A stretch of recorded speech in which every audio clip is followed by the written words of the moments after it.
অলি সত্যি কিনা তার দৃষ্টান্ত হলো গোলাপ শাহের মাঝার। যারা মাঝার বিরোধী তারাই মাঝারের টাকা ভোগ করে মসজিদ বানায়।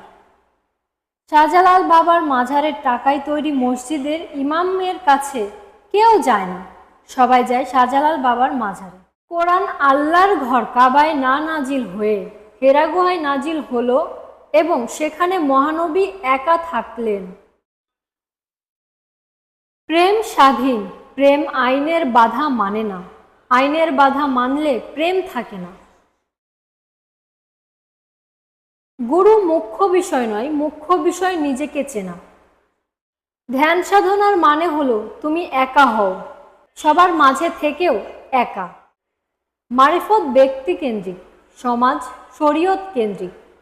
শরীয়ত সমষ্টি কেন্দ্র দেখানো যায়, এজন্যই হেরা গুহায় কোরআন নাজিল হয়েছে।